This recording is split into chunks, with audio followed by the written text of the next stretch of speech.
नमस्कार मित्रों, और जुडिशियरी प्रिपरेशन विद अनअकैडमी के यूट्यूब चैनल पे आप सभी का स्वागत है। जैसा कि मैंने बताया भी था कि आज हमारी जो है लाइव क्लास नहीं रहेगी। मैंने कल बताया था आप लोगों को, लेकिन मुझे लगा कि चलो आज भी ले ही लेते हैं, क्यों दिन बर्बाद किया जाए। कि आज हमारी जो है लाइव क्लास नहीं रहेगी, मैंने कल बताया था आप लोगों को।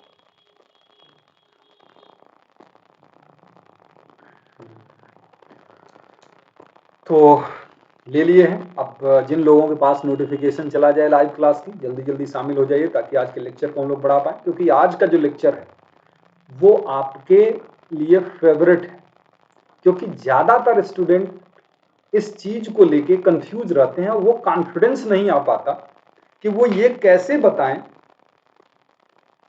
कि कल्पेबल होमिसाइड और मर्डर में एक्चुअल में डिफरेंस क्या है, या फिर ये कि वो ये कैसे बता पाएं कि सारे मर्डर तो कल्पेबल होमिसाइड हैं, परंतु सारे कल्पेबल होमिसाइड मर्डर नहीं। इस प्रश्न का जवाब देने से ज्यादातर स्टूडेंट कतराते हैं।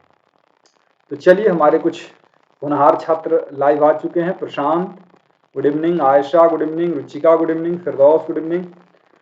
तो ये आप लोगों को पता है ना कि आज हम लोग क्या करने वाले हैं। आज हम लोग चर्चा करने वाले हैं इस बात पर कि मर्डर और कल्पेबल होमिसाइड में क्या डिफरेंसेस हैं। समझेंगे बहुत आसान भाषा में।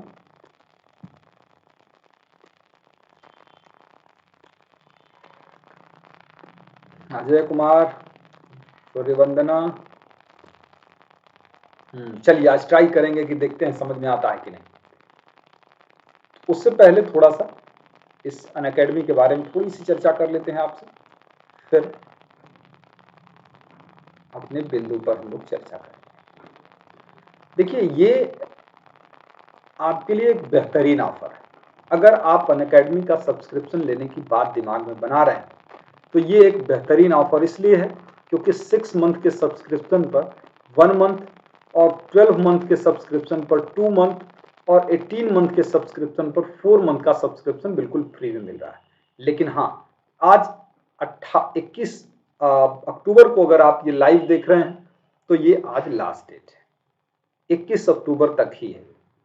और इसके लिए कोड जो आपको यूज करना होगा वो रॉय लॉ 10, ये कोड आपको यूज करना होगा। RAILAW10, ये मेरा रेफरल कोड है। इस कोड को यूज अब आप करेंगे तो ये बेनिफिट तो मिलेगा ही, उसके साथ साथ आपको 10% एडिशनल डिस्काउंट भी हो जाएगा उसमें। तो प्रज्ञा पांडे, कृष्ण कुमार, अजय कुमार और सपना, सारे बच्चों को good evening. Rapid revision batch चल रही है, इसको आप ज्वाइन कर सकते हैं। और जुडिशियल प्रिपरेशन बैच है 20 अक्टूबर से, लिंकिंग बैच है, टेस्ट सीरीज है, मेंस की टेस्ट सीरीज है, प्री की टेस्ट सीरीज है। चाहे जहां भी आप रहें, चाहे जैसे भी रहें, टेस्ट सीरीज में कोई कोताही मत किया करिए। टेस्ट सीरीज जरूर ज्वाइन करिए, प्री की भी ज्वाइन करिए, मेंस की भी ज्वाइन किया करिए। और यहाँ तो प्री और मेंस की टेस्ट सीरीज चली रही है। प्री और मेंस मतलब ये कि जो लोग प्रॉपर प्री निकाल लेते हैं उनको प्री की ज्वाइन करने की तो बहुत जरूरत नहीं रहती है, लेकिन मेंस की तो उनको भी ज्वाइन करनी चाहिए। हालांकि जो लोग अभी प्री की तैयारी में हैं वो प्री की भी टेस्ट सीरीज जरूर दिया करें, क्योंकि ये टेस्ट सीरीज के बिना परीक्षा निकाल पाना बहुत मुश्किल है। जब तक सेल्फ असेसमेंट नहीं होगा, जब तक आप अपने आप को जांचेंगे परखेंगे नहीं कि तैयारी का लेवल क्या है, तब तक मजा नहीं आएगा। ये केस लॉ बेस्ड भी टेस्ट सीरीज होती है, जजमेंट राइटिंग भी आपको कराया जाता है। तो ये सारी चीज़ें यहाँ पर आपको मिल जाती हैं। और एक जो टेस्ट सीरीज की मैं बात कर रहा था, वो टेस्ट सीरीज आपको मात्र 3500 रुपये में, यानी 3499 रुपये में आपको 1 साल की वैधता के साथ टेस्ट सीरीज मिल जाएगा। और क्लासेस के फीचर आप जानते ही हैं कि लाइव क्लासेस में भी हैंड रेज करके आप अपने डाउट को क्लियर कर सकते हैं, लेक्चर के नोट्स आपको मिल जाते हैं, और लाइव और रिकॉर्डेड क्लासेस तो आप देख ही सकते हैं। ठीक है आयुषी, नमस्ते।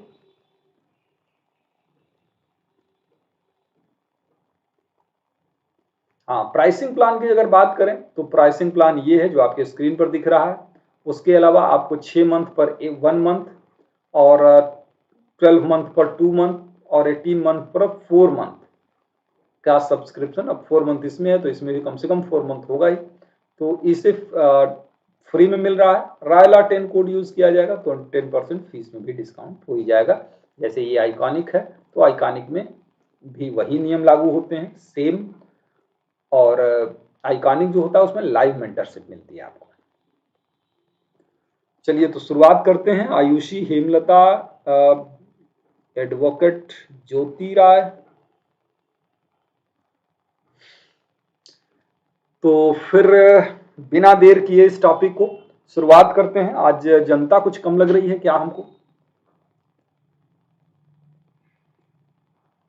हाँ, ये बेटा धुंधला इसलिए आता है ना, मैं बता दूं आपको, नेटवर्क के कारण। क्योंकि लाइव क्लास में नेटवर्क की ज्यादा जरूरत पड़ती है। तो जब नेटवर्क थोड़ा कमजोर पड़ता है तो पिक्चर जो है वो ब्लर दिखाई देता है, बस मूल कारण यही है। रिकॉर्डेड अगर आप देखेंगे तो वो समस्या नहीं रहती।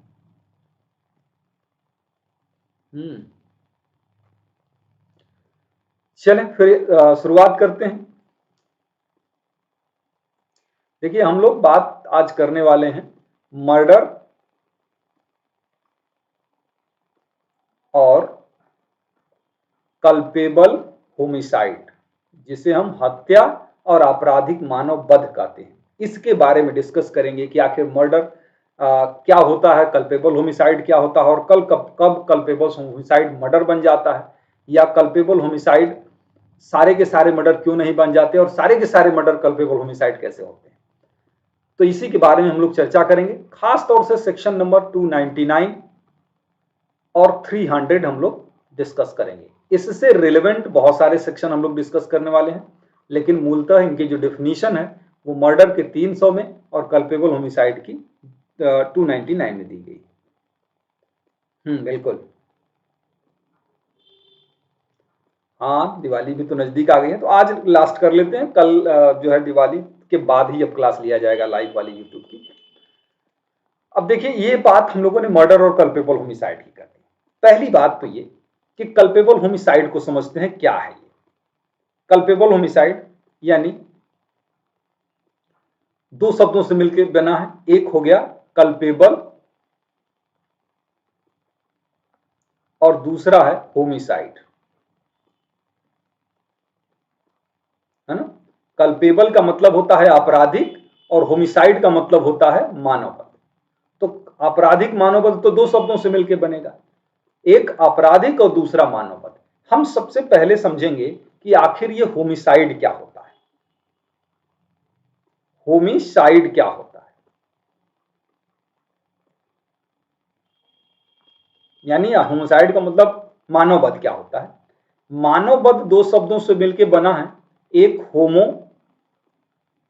और दूसरा सीडो। होमो और सीडो शब्दों से मिलकर बना। होमो का मतलब होता है ह्यूमन बीइंग, ह्यूमन बीइंग, और सीडो का मतलब करना होता है कट करना या चाहे किल करना। ठीक, तो धीरे धीरे समझते हुए चलते हैं। मुझे पता है कि ये सारी चीजें आपको पता है, लेकिन ऐसा नहीं है कि बीच से शुरू कर देगा। तो होमिसाइड यानी कि आपराधिक मानववध में हम मानववध को डिस्कस करते हैं कि मानववध क्या होता है। तो मानववध में आपने देखा कि मानववध जो होता है वो दो शब्दों से मिलकर बना है, एक मानव और दूसरा वध। तो होमिसाइड यानी होमो का मतलब ह्यूमन बीइंग यानी मनुष्य, सीडो का मतलब कट करना या किल करना, यानी किसको किल करना, मनुष्य को किल करना। किसी जानवर या किसी अन्य चीज को किल करने की बात यहां नहीं होगी, ह्यूमन बीइंग को किल करने की बात होगी। तो अगर हम पूरा मिला दें, यानी इसको हम कल्पेबल होमिसाइड का मतलब देखने की कोशिश करें,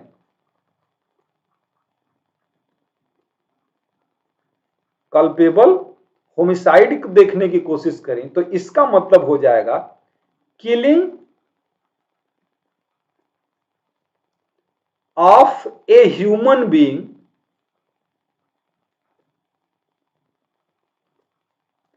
killing of a human being by a human being.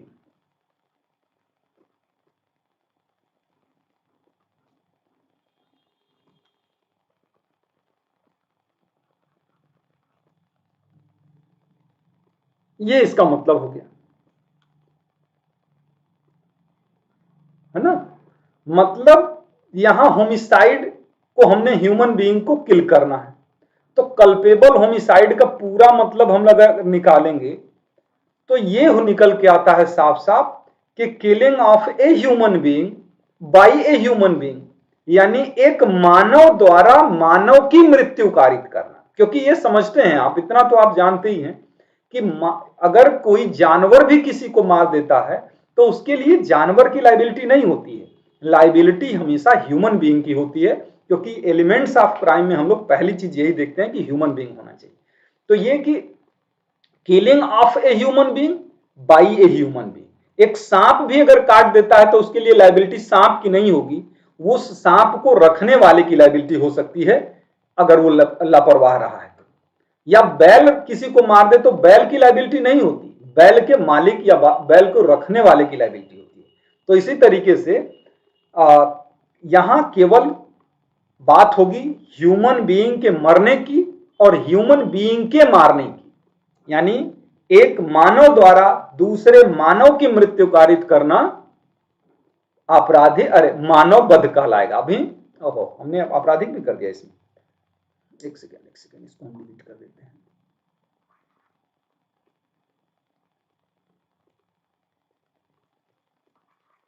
Homicide का मतलब कर लेते ना,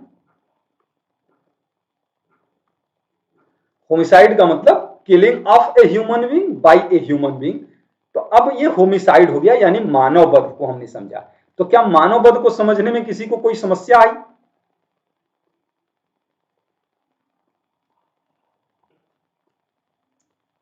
ये मानव वध को हमने समझा, इस मानव वध में कोई समस्या आई?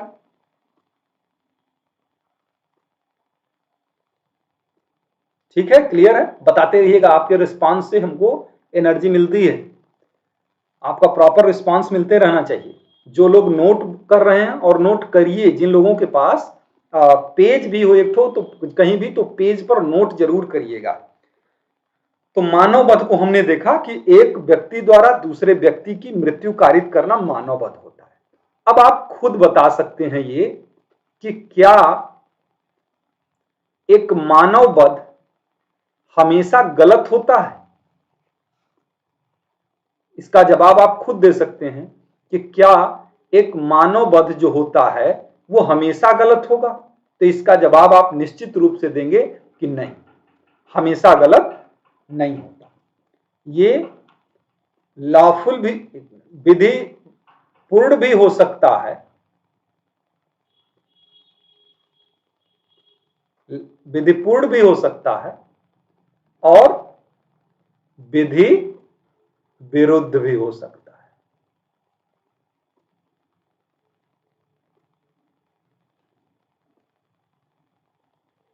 हमारे सैनिक जाके पाकिस्तान वालों को रोज ढेर कर रहे हैं सीमा पर, तो क्या उसके लिए उनको सजा मिल रही है? नहीं ना, क्योंकि वो विधिपूर्ण मानव वध कर रहे हैं। तो मानव वध हमेशा विधि विरुद्ध नहीं होता, यानी होमिसाइड हमेशा कल्पेबल नहीं होता। कुछ होमिसाइड विधिपूर्ण यानी लॉफुल भी होती है और कुछ होमिसाइड जो होती है वो अनलॉफुल होती है। अब लॉफुल होमिसाइड की जो बात करते हैं हम, लॉफुल यानी विधिपूर्ण होमिसाइड भी जो होगा वो भी दो प्रकार का होगा। विधिपूर्ण होमिसाइड भी जो होगा वो दो प्रकार का होगा। क्या वो दो प्रकार होंगे? एक क्षम्य होगा, एक क्या होगा? क्षम्य होगा और एक न्यायानुमत होगा।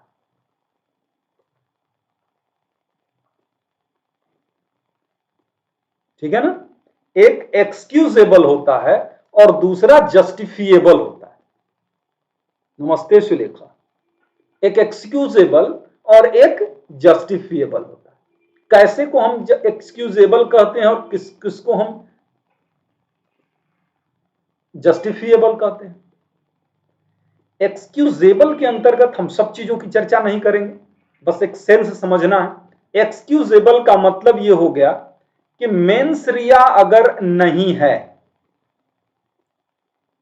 मेंस रिया अगर नहीं है तो वो कार्य अपराध की श्रेणी में नहीं आएगा, ये आप जानते हैं ना। और खास तौर से आईपीसी के सेक्शन 76 से लेके 95 तक के जो प्रावधान आप देख रहे होंगे वो उसी की बात करता है।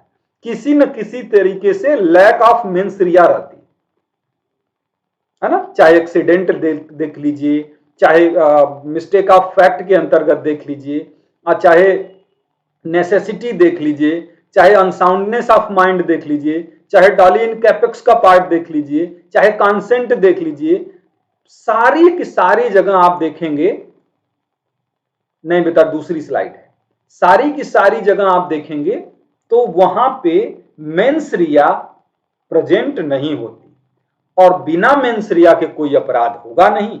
इसलिए यहां पे अगर एक व्यक्ति ने इन परिस्थितियों में दूसरे की जान ले ली तो वो कैसा कहलाएगा, लॉफुल होमिसाइड यानी विधिपूर्ण मानववध कहलाएगा। क्लियर है बात कि ये होमिसाइड कैसी कहलाएगी, विधिपूर्ण मानववध कहलाएगा, क्योंकि उसमें मेंस रिया नहीं थी। दूसरी बात जो हम लोग देख रहे हैं, दूसरी बात जो हम लोग देख रहे हैं वो जस्टिफिएबल का पार्ट देख रहे हैं, ये भी लॉफुल ही होता है। जस्टिफिएबल का मतलब होता है इरादा आपका गलत ही था, इरादा आपका जान से मारने का ही था, उसको दूसरा इरादा नहीं था, मेंस रिया है प्रेजेंट, लेकिन मेंस रिया होते हुए भी जिन सरकमस्टांसेस में वो एक्ट किया गया है उसे लॉ जस्टिफिएबल मानती है, न्यायानुमत मानती है कि सही किया आपने, और उससे संबंधित प्रावधान 96 से लेके 106 तक होगा। ठीक है ना।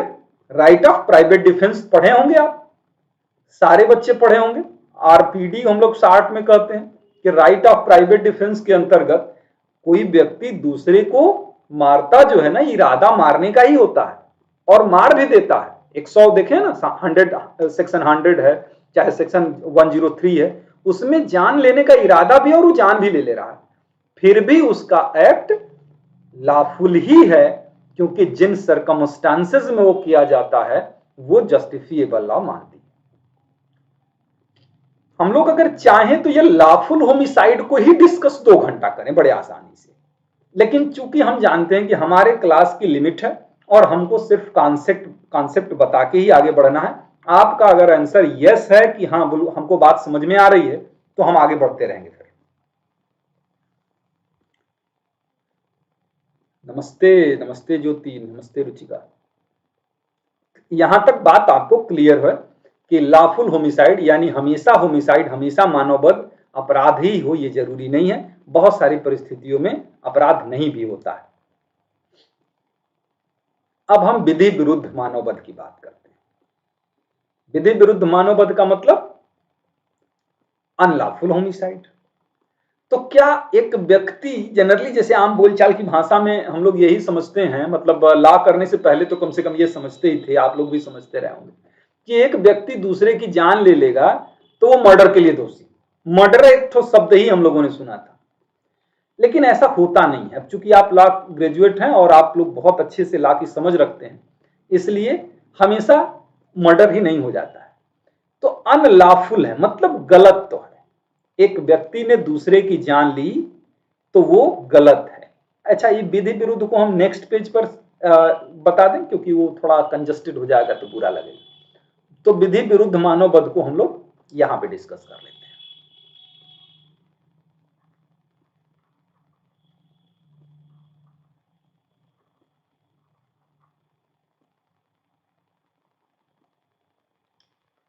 है ना, विधि विरुद्ध को हम लोग डिस्कस करेंगे। तो विधि विरुद्ध जो मानववध होता है वो भी 2 कैटेगरी का।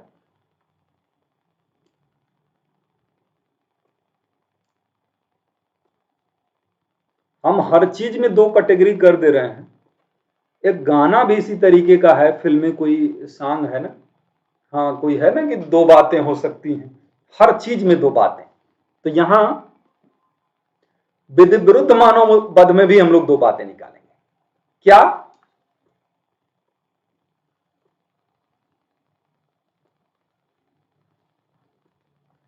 दो तरीके की बातें लिखेंगे। एक, आपराधिक मानववध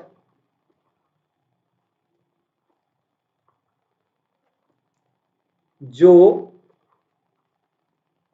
हत्या की कोटि में नहीं आते।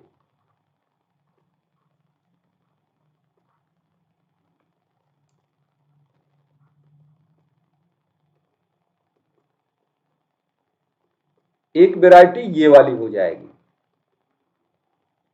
एक वैरायटी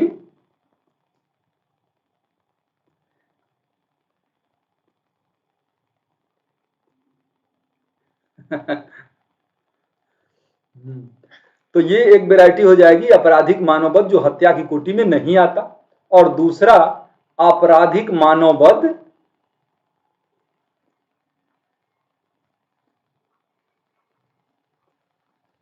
जो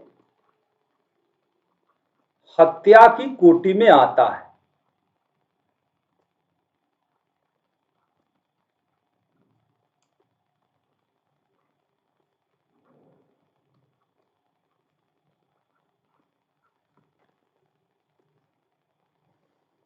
ठीक है, तो ये दो प्रकार के आ गए। इसमें अनलॉफुल भी जो होगा सब मर्डर ही नहीं हो जाएगा, अनलॉफुल में भी दो प्रकार के होमिसाइड आएंगे, यानी विधि विरुद्ध में भी दो है। एक जो ऐसा आपराधिक मानववध होगा जो कि हत्या की कोटि में नहीं आएगा, और एक ऐसा आपराधिक मानववध होगा जो हत्या की कोटि में आ जाएगा। ठीक, बेसिकली हम बहुत सारी चीजों की चर्चा यहां कर देते हैं, फिर डिलीट कर देंगे क्योंकि कंफ्यूजन नहीं रखना है। ये बात पहले तो क्लियर कर लिया जाए। यहां पे हम लोगों ने मानववध में हमने देखा विधिपूर्ण यानी लॉफुल होमिसाइड, और दूसरा विधि विरुद्ध मानववध। जब हम विधि विरुद्ध मानववध पर आए, विधि विरुद्ध मानववध पर आए, तो विधि विरुद्ध को भी हमने दो भाग में कर दिया कि एक विधि विरुद्ध मानववध जो हत्या की कोटि में नहीं आता, और दूसरा विधि विरुद्ध मानववध जो हत्या की कोटि में आ जाता है। इसका मतलब यह है कि हत्या भी एक विधि विरुद्ध आपराधिक मानववध ही तो है। इतनी बात तो आपको यहीं से ध्यान रखनी शुरू कर देनी है। इसका मतलब क्या हुआ कि हत्या भी एक तरीके का आपराधिक मानववध ही हुआ, आपराधिक मानववध की ही वैरायटी हत्या हुई। आज समझते हम बिल्कुल उल्टा है। हम लोगों को यह लगता है कि हत्या में एक आपराधिक मानववध आता है, क्योंकि हत्या बहुत गंभीर है, तो हत्या में आपराधिक मानववध आता होगा। आपराधिक मानववध में हत्या थोड़ी आएगा, नहीं, हम उसको भी अभी समझाएंगे एग्जांपल से आप लोगों को एकदम। तो हत्या भी एक तरीके का आपराधिक मानववध ही है। अच्छा, तो आपराधिक मानववध जो हत्या की कोटि में नहीं आते, उनको कहां कहां लिखा गया है? सेक्शन 299 में, सेक्शन 299 में आप लोग देखते होंगे। उसके अलावा सेक्शन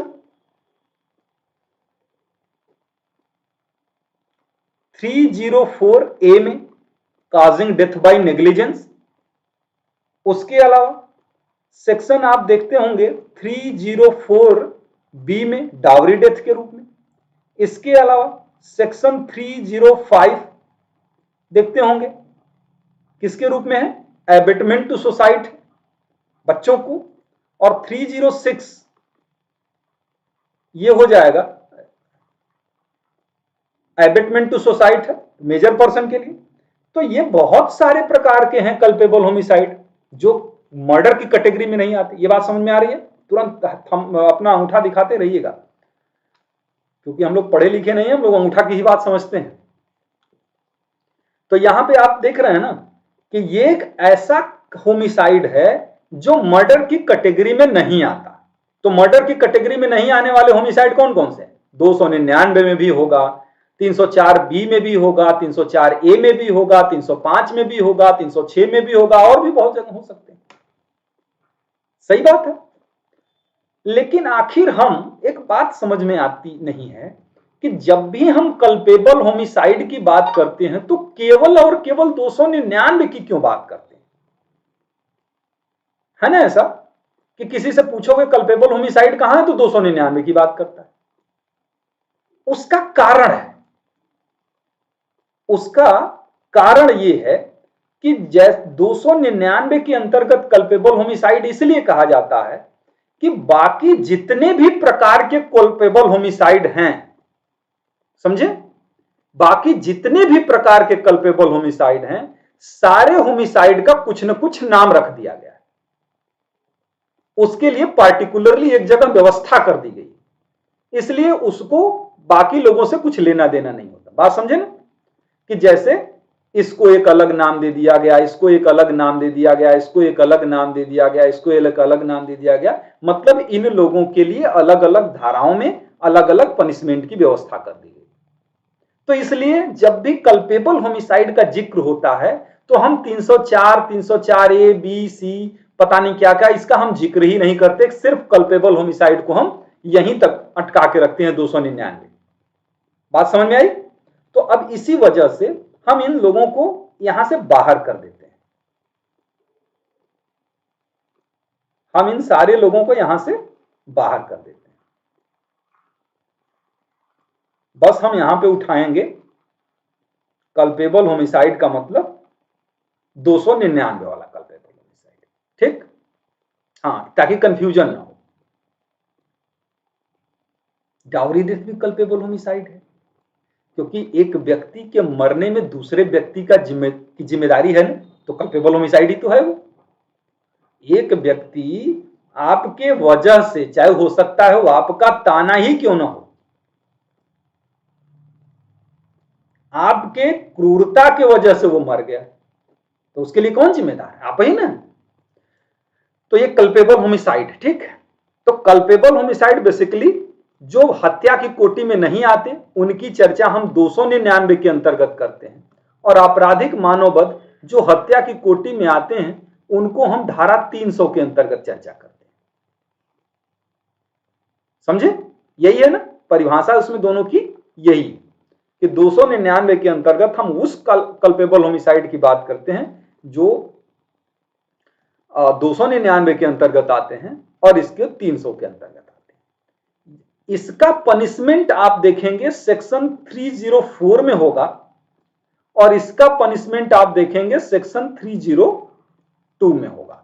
299 की परिभाषा जो है वो 304 में पनिश की जाती है, और 300 वाला एक्ट जो आता है वो 302 में पनिश किया जाता है। इतना आप लोगों को क्लियर होगा। हम उससे आगे बढ़ेंगे। अब हम लिखेंगे नहीं, लेकिन हम ऐसे बता देते हैं बेयर प्रोविजन की 299 में क्या है और 300 में क्या है, बस ओरली बता देते हैं, नहीं तो लिखने में बहुत समय लग जाएगा। हम 299 में जब पढ़ते हैं तो उसकी बेयर लैंग्वेज ये कहती है कि कोई भी आपराधिक मानव, अरे कोई भी आपराधिक मानववध कर रहे हैं, हाँ, जब कोई व्यक्ति मृत्यु कारित करने के आशय से या ऐसी शारीरिक क्षति कारित करने के आशय से जिससे मृत्यु होना संभाव्य है, कोई कार्य करके उस व्यक्ति की मृत्यु कारित कर देता है, तो वो आपराधिक मानववध के लिए दोषी होता है। यही है ना बेयर एक्ट में, उसमें कि मृत्यु कारित करने के आशय से हो, चाहे शारीरिक क्षति कारित करने के आशय से जिससे मृत्यु संभव हो, कोई कार्य करता है और उससे मृत्यु कारित कर देता है, तो वो कल्पेबल होमिसाइड के लिए दोषी होता है। माने अगर हम कंडीशन इसमें निकालते हैं, इसमें कंडीशन निकालते हैं, जब हम शर्तों की बात करते हैं तो शर्तें इसमें 1 होती है, 2 होती है और 3 होती है। 3 ही शर्तों में हम लोग कल्पेबल होमिसाइड को निपटा देते हैं। आपको मैं रिवाइज करा दूं, उसमें होता है पहला कि कार्य मृत्यु कारित करने के आशय से किया गया हो, दूसरा शारीरिक क्षति कारित करने के आशय से किया गया हो जिससे मृत्यु संभव हो, और तीसरा इस ज्ञान के साथ कार्य करना कि जिससे मृत्यु हो सकती है, मृत्यु की संभावना है। यही बात है ना, यहां पर तीनों हम बता दिए क्योंकि इसकी जरूरत पड़ेगी। मृत्यु करने का ही आशय होता है, एक में लिखेंगे नहीं गड़बड़ हो जाएगा। मृत्यु करने का आशय, फिर दूसरा है इंजरी करने का इंटेंशन, बॉडीली इंजरी करने का इंटेंशन, और तीसरा है नॉलेज इस बात का कि मैं जो कार्य कर रहा हूं इससे उसकी मृत्यु हो सकती है या उसको इंजरी हो सकती है, इसकी संभावना का ज्ञान है। कल्पेबल होमिसाइड के बाद मर्डर के जब 300 में आप 4 चीजों को पढ़ते हैं तो उसमें भी 4 चीजें हैं। वहां पे आप देखेंगे कि मृत्यु कारित करने के आशय से, ऐसी शारीरिक क्षति कारित करने के आशय से जिसके बारे में अपराधी जानता है कि मृत्यु के लिए पर्याप्त हो जाएगा, है ना, जिसके बारे में अपराधी जानता है कि ये घूसे से ही मर जाएंगे, तो काहे के लिए तलवार मारने जाए, घूसा ही मार देते हैं। तीसरा है कि प्रकृति के मामूली अनुक्रम में वो चोट मृत्यु के लिए पर्याप्त है, ऑर्डिनरी कोर्स ऑफ नेचर में वो सफिशियंट हो डेथ के लिए। मतलब तलवार से किसी व्यक्ति पर वार करना और कहना कि हमको जान से मारने का इरादा नहीं था, ये तो गलत बात हो जाएगी। तो ऑर्डिनरी कोर्स ऑफ नेचर में वो सफिशियंट है डेथ करने के लिए। और चौथा है नॉलेज वाला, नॉलेज में कहता है कि कार्य स्वयं में इतना खतरनाक है कि जिससे पूरी संभावना है कि उस व्यक्ति की मृत्यु हो जाएगी, तो कल्पेबल उस मृत्यु हो जाएगी तो वो मर्डर के लिए दोषी होगा। मतलब इससे अगर हम आगे बढ़ जाएं तो 2 बातें तो मूल रूप से आप लिख ही लीजिए इसके संबंध में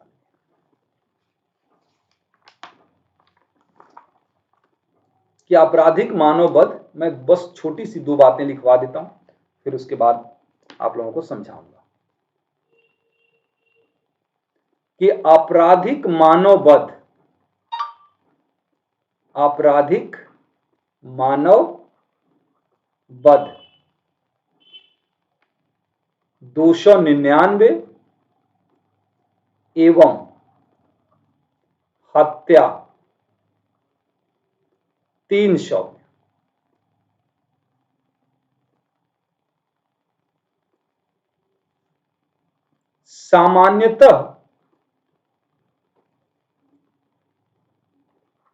सामान्यतः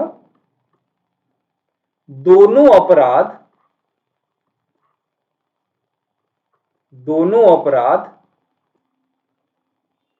एक जैसे लगते हैं,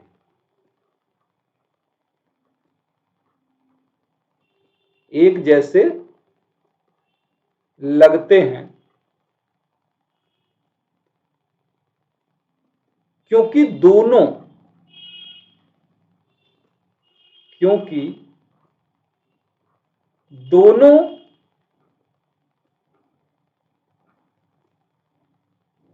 अपराधों में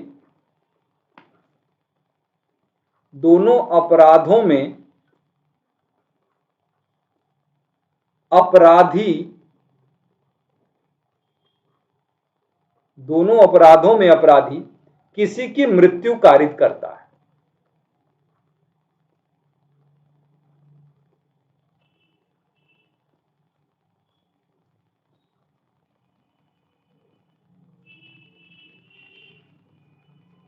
दोनों अपराधों में अपराधी किसी की मृत्यु कारित करता है। दोनों में ही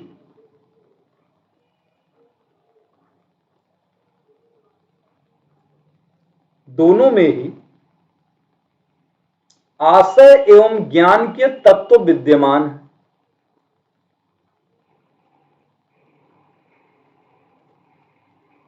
ज्ञान के तत्व विद्यमान है।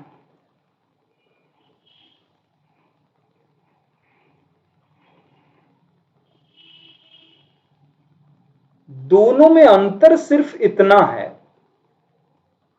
दोनों में अंतर सिर्फ इतना है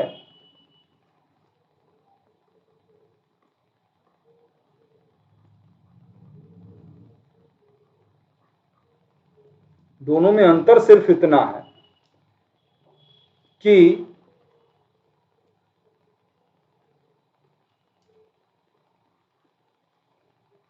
आपराधिक मानववध में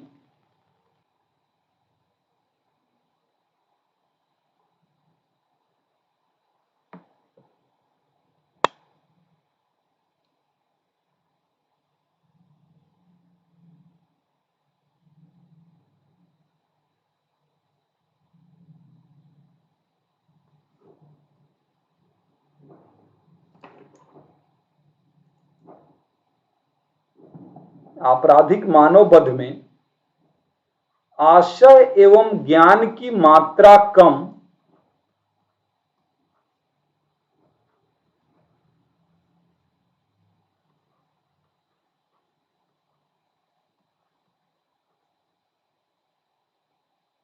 आशय एवं ज्ञान की मात्रा कम एवं हत्या में ज्यादा होती है।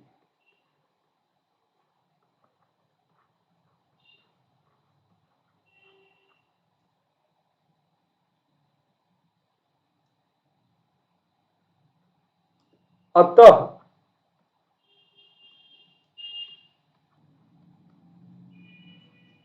एवं ज्ञान की मात्रा ही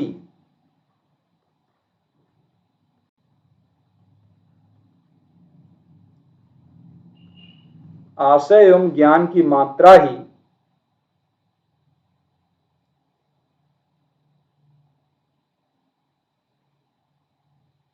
अपराध की प्रकृति तय करती है।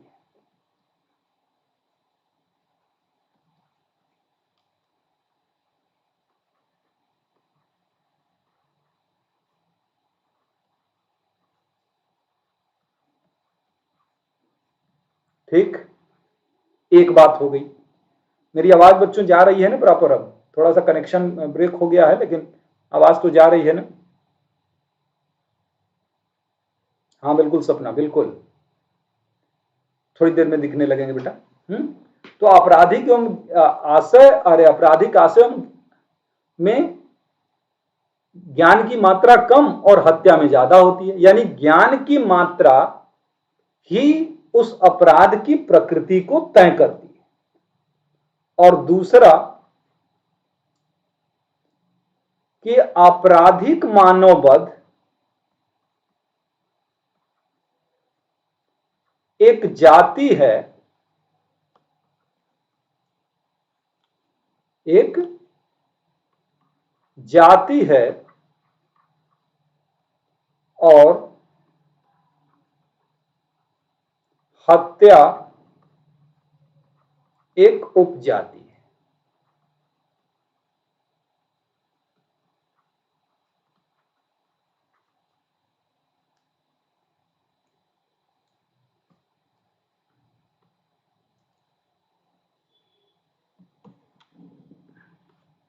ये जाति और उपजाति को हम समझेंगे।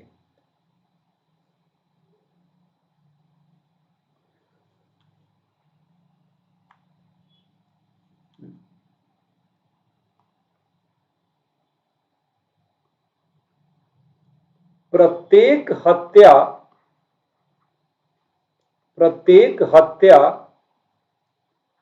आपराधिक मानववध है,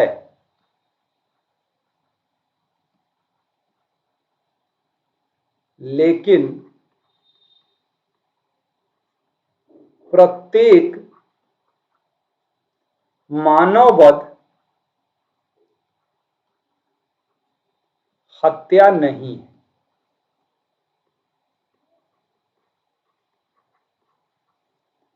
ये सारी चीजें बेसिक चीजें देखिए। अभी अंतर अगर आपसे पूछा जाएगा तो अंतर के लिए आप दूसरी बातें लिखेंगे। लेकिन कल्पेबल होमिसाइड और मर्डर को सिर्फ एक क्लास में पूरा कर जाना ये पॉसिबल ही नहीं है। तो इसलिए हम लोग वो चीजें देख रहे हैं जहां से कॉन्सेप्ट हमारा गड़बड़ होता है। तो कॉन्सेप्ट को समझने के लिए बेसिकली ये लेक्चर है। अच्छा, तो ये बातें तीन तो हमने देखी। आजर ज्ञान की मात्रा कम होगी तो कल्पेबल होमिसाइड रह जाएगा, और ज्यादा हो जाएगी तो वो मर्डर हो जाएगा। कहता है कि जो कल्पेबल होमिसाइड है वो एक जाति है और उसका बच्चा यानी उसकी उपजाति जो होती है वो मर्डर। तीसरी बात हमने कह दी कि हर मर्डर कल्पेबल होमिसाइड है, लेकिन हर कल्पेबल होमिसाइड मर्डर नहीं।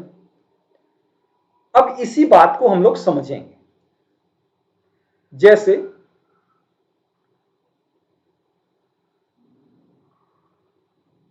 कल्पेबल होमिसाइड का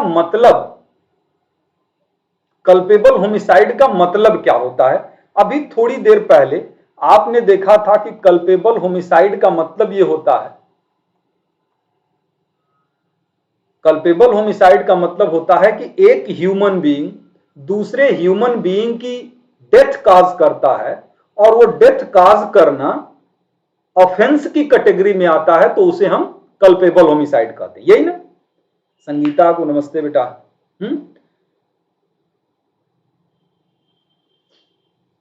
कि अगर एक मनुष्य दूसरे मनुष्य की डेथ काज करेगा और वो ऑफेंस की कैटेगरी में है, वो ऑफेंसिव नेचर का है, तो वो क्या कहलाएगा? वो कल्पेबल होमिसाइड कहलाएगा। तो ये जो गोला हमने बनाया हुआ है वो कल्पेबल होमिसाइड का गोला हमने बना दिया। अगर अभी भी आपको लग रहा है कि इस गोले से ज्यादा बड़ा कल्पेबल होमिसाइड है, तो मैं इस गोले को इरेज भी कर दूंगा और एक बड़ा सा गोला बनाऊंगा।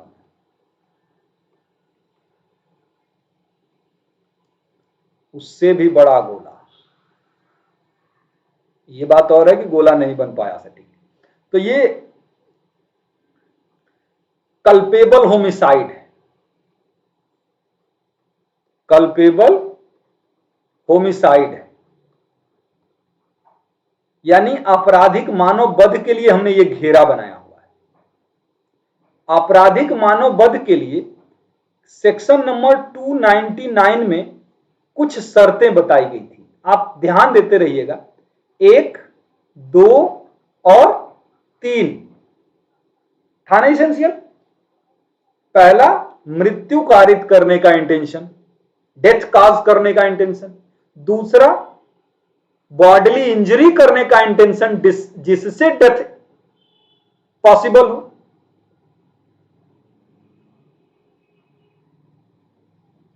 तीसरा, ये नॉलेज कि इससे बॉडीली इंजरी हो सकती है या डेथ हो सकती है, तो वो कल्पेबल होमिसाइड के लिए दोषी होता है। ये बात क्लियर है ना बच्चों? 299 की ये तीनों बातें क्लियर हैं।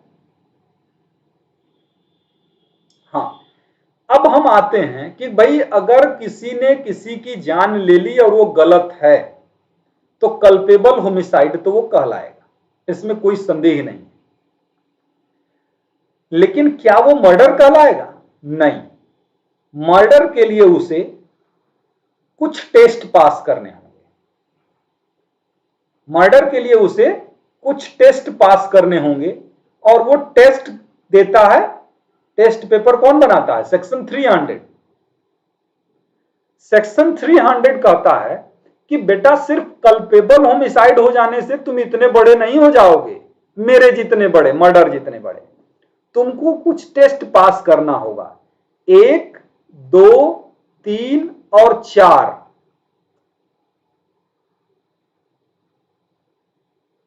समझे? 1, 2 और 3, 4, वहां पे 4 इसेंशियल है।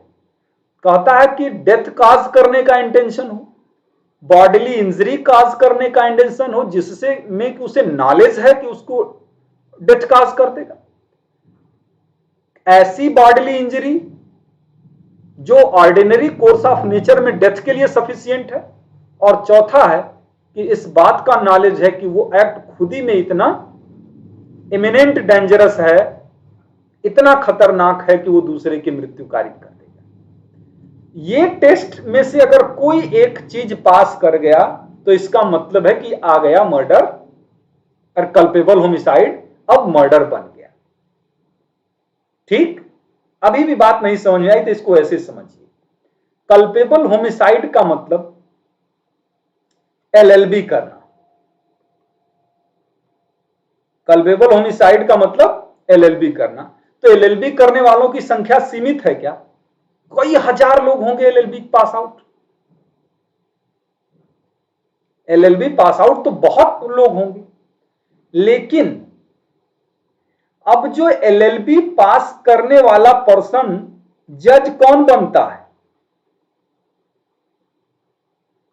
जज बनने के लिए उसे प्री पास करना होगा, मेंस पास करना होगा, और फिर इंटरव्यू पास करना होगा, और उसके बाद उसका सिलेक्शन होगा तो वो बनेगा जज। तो अब उसको ऐसे देखेंगे तो बिल्कुल समझ में आ रहा है ना?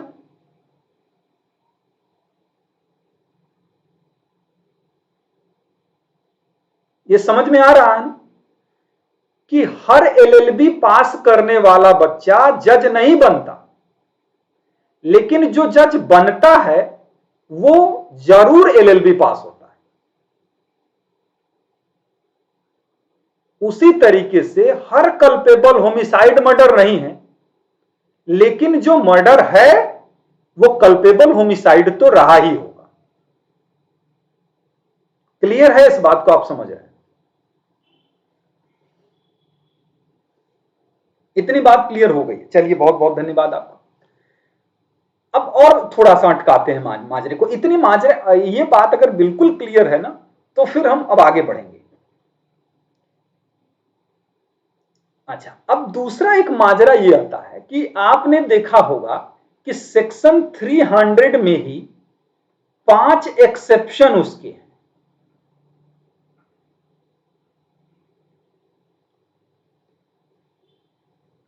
सेक्शन 300 में ही उसके 5 एक्सेप्शंस हैं।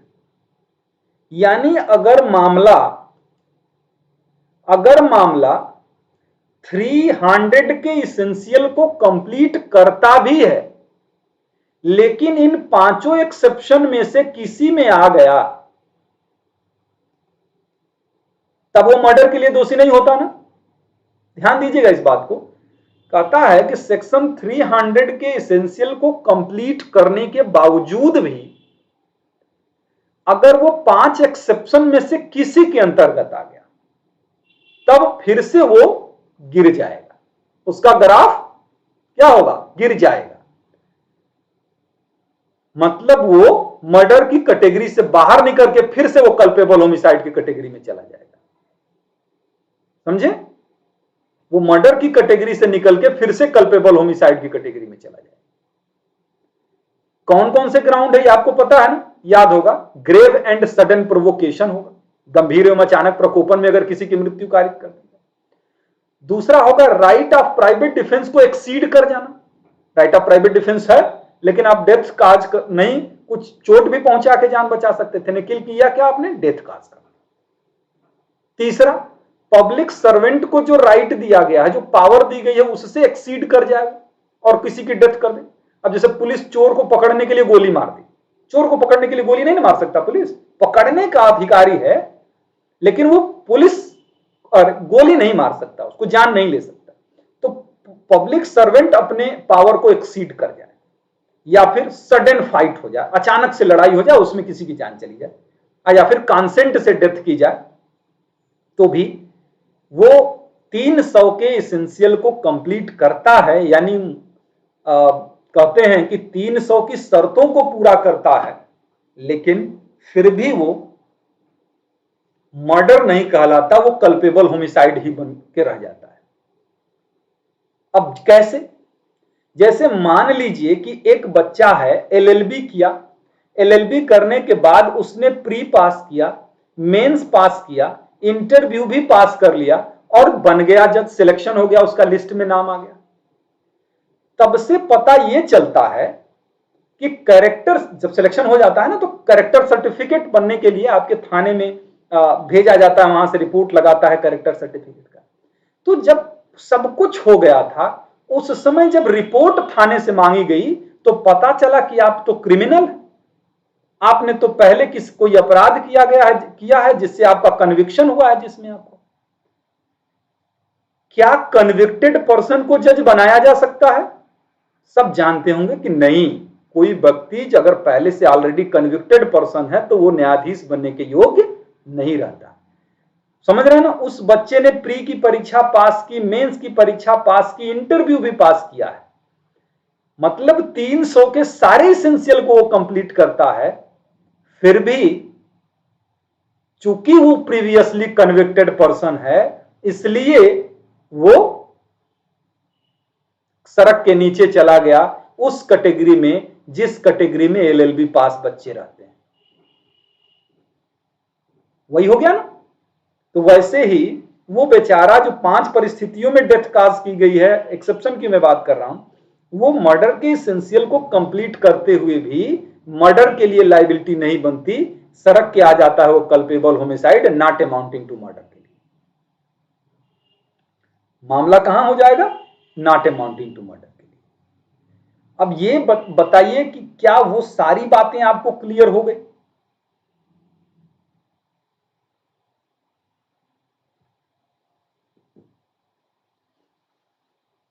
कि कल्पेबल होमिसाइड क्या होना चाहिए, culpable homicide amounting to murder क्या है,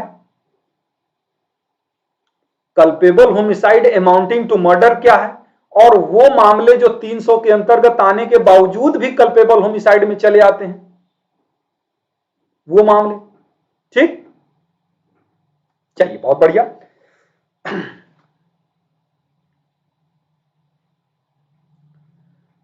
इसके बाद एक चीज और मैं बताऊं।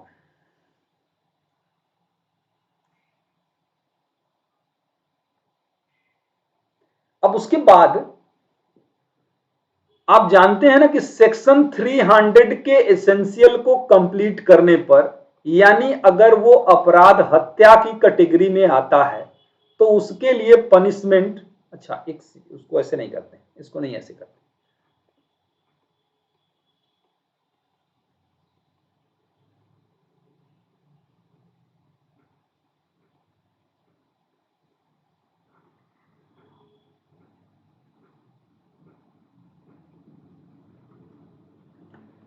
अब थोड़ा सा ये देख लेते हैं कि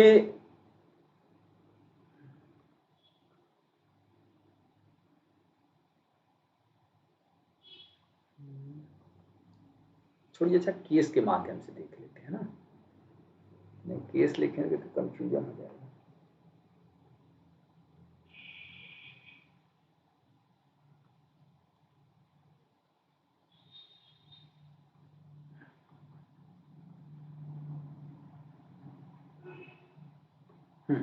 देखिए ये कहता है ना कि तीन कैटेगरी के कल्पेबल होमिसाइड होते हैं।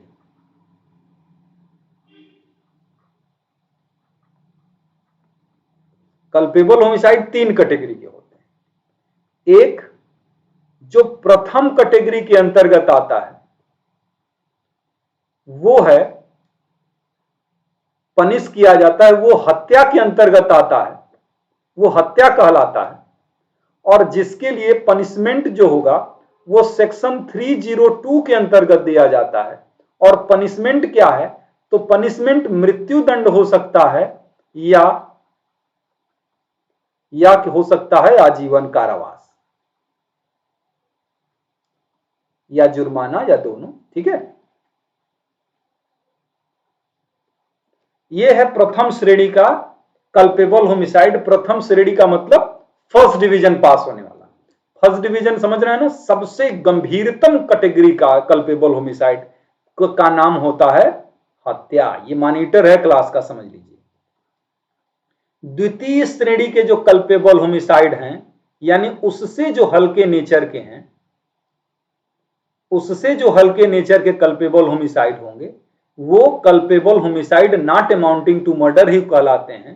Culpable homicide not amounting to murder माने ऐसा मानववध जो हत्या की कैटेगरी में नहीं आता। ये करेगा सेक्शन 304 के पैरा फर्स्ट में आएगा। 304 के पैरा फर्स्ट में आता है। ये क्या हुआ? ये सेकेंड डिवीजन पास हुआ, पैरा फर्स्ट में आ गया। और इसमें पनिशमेंट जो मिलती है उसमें आजीवन कारावास होगा या फिर 10 वर्ष तक का कारावास होगा।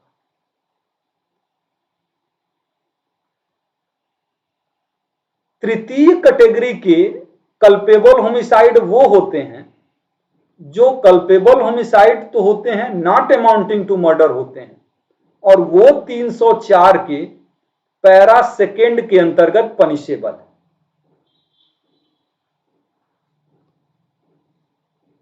304 के पैरा सेकेंड के अंतर्गत पनिशेबल है। मैं देखो कि कोशिश करता हूं जल्दी खत्म कर दूं। यार खत्म होता नहीं है, ये पूंछ की तरह बढ़ता जाता है।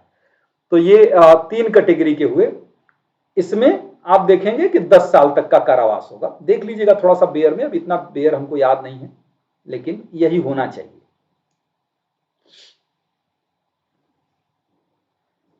हमने इन तीनों कैटेगरी के कल्पेबल होमिसाइड को यहां पे कर दिया। तीनों कैटेगरी के हो गया। एक फर्स्ट कैटेगरी में कल्पेबल होमिसाइड जो सबसे गंभीर नेचर का होगा वो मर्डर हो जाएगा। उससे जो हल्का नेचर का होगा वो 304 के पैरा फर्स्ट में पनिशेबल है, और उससे जो हल्का नेचर का होगा वो 304 के पैरा सेकेंड के अंतर्गत है। एक चीज और मैं बताऊं, क्या ये चीज आप लोगों को पता है कि कब कल्पेबल होमिसाइड के लिए पनिशमेंट सेक्शन 304 के पैरा फर्स्ट में जाता है? अब कब कल्पेबल होमिसाइड के लिए पनिशमेंट 304 के पैरा सेकेंड के अंतर्गत जाता है? अब मैं उसको बताने वाला हूं।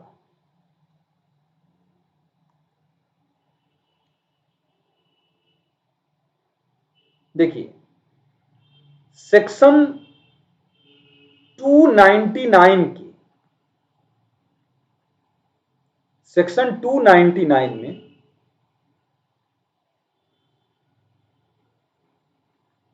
तीन शर्तें हमने बताई थी ना, फर्स्ट, सेकेंड और थर्ड। तो उसमें फर्स्ट कंडीशन, सेकेंड कंडीशन में अगर डेथ की जाती है या फिर सेक्शन 300 के एक्सेप्शन के अंतर्गत आने वाली स्थिति में, इसको एक्सेप्शन पढ़ लीजिए, अच्छा रहने दीजिए, मत पढ़िए, मैं पढ़ाई।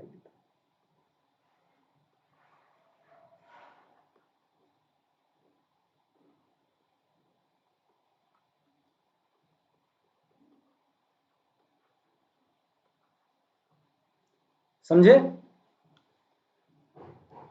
कि सेक्शन 299 के जो तीन कंडीशन हमने डिस्कस की थी शुरू में, आप अगर याद नहीं, एकदम नया बच्चा होगा तो आप देख लीजिएगा पीछे या बेयर खोल के देख लीजिएगा। तो पहली कंडीशन में यानी मृत्यु कारित करने का आशय है, या दूसरी कंडीशन जहां की कहता है कि क्षति कारित करने का आशय है जिससे मृत्यु होना संभव है, या फिर सेक्शन 300 के किसी भी एक्सेप्शन के अंतर्गत मामला आएगा, तो पनिशमेंट जो होगा वो सेक्शन 304 के फर्स्ट पैरा के अंतर्गत पनिशमेंट मिलेगा। और क्या मिलेगा हमने पिछली स्लाइड में बताया है। क्लियर? क्यों है? क्योंकि फर्स्ट पैरा के अंतर्गत कहता है कि जब किसी व्यक्ति का क्षति कारित करने का इंटेंशन हो, लेकिन फिर भी ऐसा मामला मर्डर की कैटेगरी में न आता हो, तो वो कल्पेबल होमिसाइड के लिए जो दोषी होगा वो पैरा फर्स्ट में होगा और आजीवन कारावास या 10 साल का कारावास होगा। दूसरी परिस्थिति, सेक्शन 299 के थर्ड कंडीशन में अगर कन्विक्शन होएगा, 299 के थर्ड कंडीशन के अंतर्गत अगर कन्विक्शन किया जाएगा,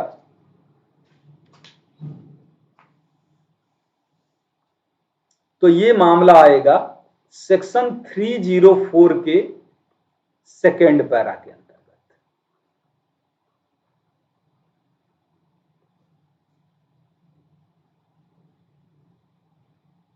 ठीक है? हाँ हेमलता, बहुत बढ़िया बहुत बढ़िया। तो ये 299 के 3 वाला यानी नॉलेज वाला जो है ना, कि जो इस ज्ञान के साथ किया जाता है जिससे मृत्यु होनी संभव है। जैसे एक ठो केस आपने पढ़ा था ना, वो वाली केस जिसमें जमालुद्दीन वाली केस थी। एक बाबा था, ओझा था, वो भूत निकालने के लिए एक लड़की की पिटाई किया, उस लड़की की डेथ हो गई। कौन से मामले में जाएगा वो वही 299 के थर्ड वाले में जाता है। नॉलेज था ना, उसको इंटेंशन नहीं था चोट पहुंचाने का, जान लेने का, नॉलेज तो था ना, तो नॉलेज था तो मामला 299 के तीसरे में आएगा और पनिशमेंट उसको 304 के दूसरे पैरा के अंतर्गत दिया जाएगा। क्लियर है सारा चीज?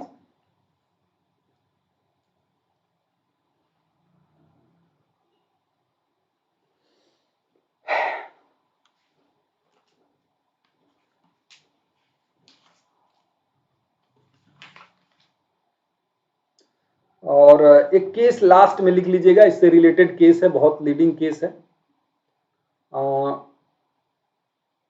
आर वर्सेस गोविंदा, सब लोगों ने सुना होगा इसका केस। आर वर्सेस गोविंदा के केस में कल्पेबल होमिसाइड और मर्डर के बीच अंतर किया गया था और जस्टिस मेलविल के द्वारा किया गया था। और एक केस मैं और बता दूं, state of Andhra Pradesh, state of Andhra Pradesh versus Raja Ramapu Punnaiah, Raja Ramapu Punnaiah, कहीं कहीं सिर्फ पुनैया पुनैया लिखा रहता है, तो उसका पूरा नाम जो है ना, state of Andhra Pradesh versus Raja Ramapu Punnaiah है।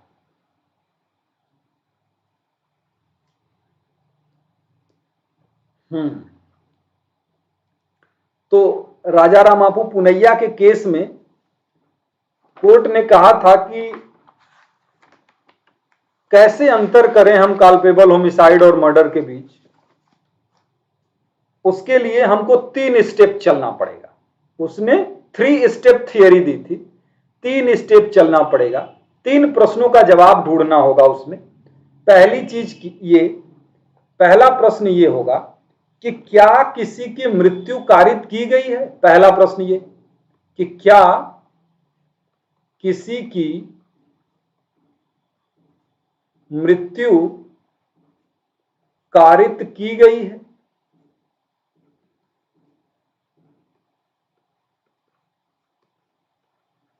अगर इसका जवाब है यस, ठीक, तब दूसरे प्रश्न की खोज होगी। दूसरा प्रश्न क्या होगा, क्या वह मृत्यु सेक्शन 299 के अंतर्गत आती है।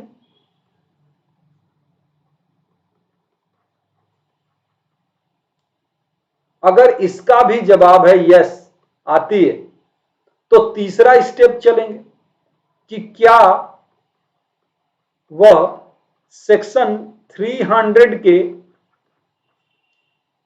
शर्त को कंप्लीट करती है।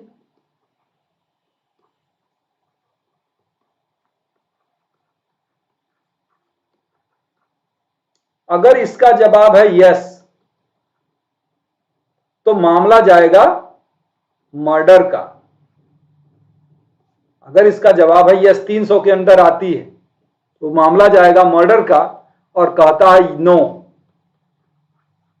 तो मामला जाएगा कल्पेबल होमिसाइड के अंदर। ठीक है, तो ये एक टेस्ट किया गया था आंध्र प्रदेश राज्य वर्सेस राजा रामापू पुनैया की। पहले तो हमको ये देखना कि क्या किसी की डेथ हुई है कि नहीं। यस, तो क्या डेथ ऐसा है कि कल्पेबल है।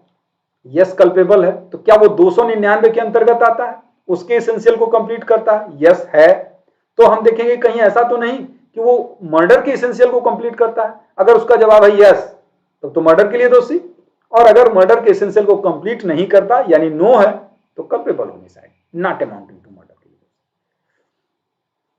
तो यही है हम लोगों का संक्षेप में मर्डर के संबंध में कुछ बातें। बाकी आप जानते हैं कि मर्डर के संबंध में एसेंशियल्स वगैरह और बहुत सारी चीजें हम लोगों ने डिस्कस इस लेक्चर के अंतर्गत नहीं किया है, क्योंकि उतना संभव नहीं है कि एक क्लास में हम लोग सब कुछ समझ के और कर पाए।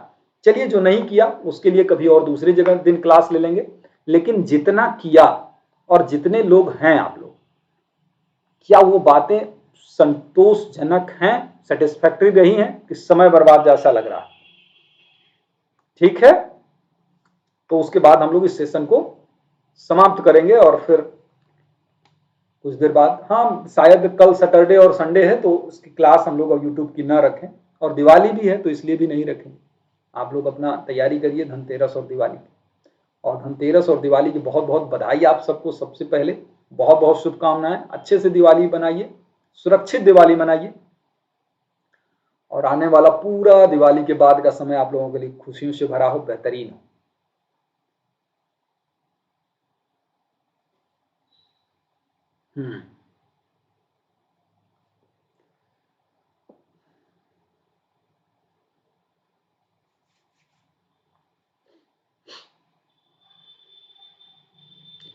चलिए, बहुत बहुत धन्यवाद आप लोगों का। तो मैं क्लास को अभी यहीं पे समाप्त करता हूँ, फिर मिलते हैं कभी लाइव के क्लास में, मंडे वनडे से मिलेंगे फिर।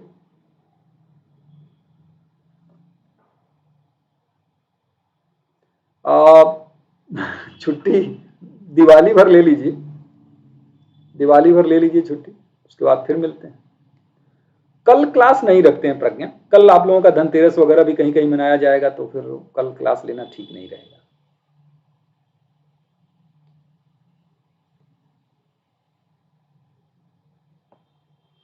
चलिए।